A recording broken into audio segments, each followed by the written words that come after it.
நம்ம வீட்டில் கோழி குஞ்சு பொரிச்சிருச்சியா. எப்போவுமே நிறையா முட்டை வைப்போம், ஒரு 4-5 குஞ்சு தான் பொரிக்கும், அதில் ஒன்று தான் காப்பாற்றும். பட் இந்த டைம் என்னமோ அதிசயமாக 11 குஞ்சு பொரிச்சிருக்கு. எத்தனை காப்பாற்ற போகுது அப்படின்னு வெயிட் பண்ணி பார்க்கலாம். இன்றைக்கி நம்ம வீட்டில் ஸ்பெஷல் செல்வாக்கு ரொம்ப பிடிச்ச பச்சரிசி புட்டு தான். சென்னையில் இருக்கும்போது அவனுக்கு அடிக்கடி செஞ்சு கொடுப்பேன்.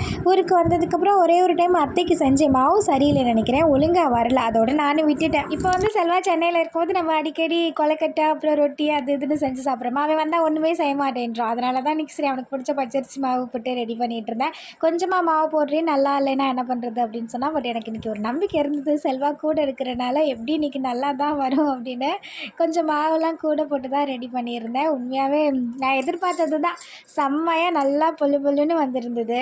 நம்ம நார்மலாக 1-2 ஐட்டம்ஸ் தான் ஒழுங்காக பண்ணுவேன், அதில் கண்டிப்பாக அந்த புட்டு தான் ஃபஸ்ட்டுன்னு சொல்லுவேன். எனக்கு ரொம்ப பிடிக்கும் நான் செய்கிறதுல. இது நல்லா ரெடி பண்ணதுக்கப்புறம் நல்லா சுட சுட இருக்கும்போது கொஞ்சம் சர்க்கரை தேங்காய் திருவி மேலாப்பில் நெய் ஊற்றி அப்படியே பிணைஞ்சு ஒரு 2 நிமிஷம் எல்லாமே சார்ந்ததுக்கப்புறம் சாப்பிட்டோம்னா வச்சுக்கோங்களேன், செம்ம டேஸ்ட்டாக இருக்கும். இதோட ரெசிபி நான் ஆல்ரெடி சென்னையில் இருக்கும்போது போட்ட வீடியோவில் ஃபுல்லாக நிறையா வீடியோவில் ரெசிபி சொல்லியிருப்பேன்.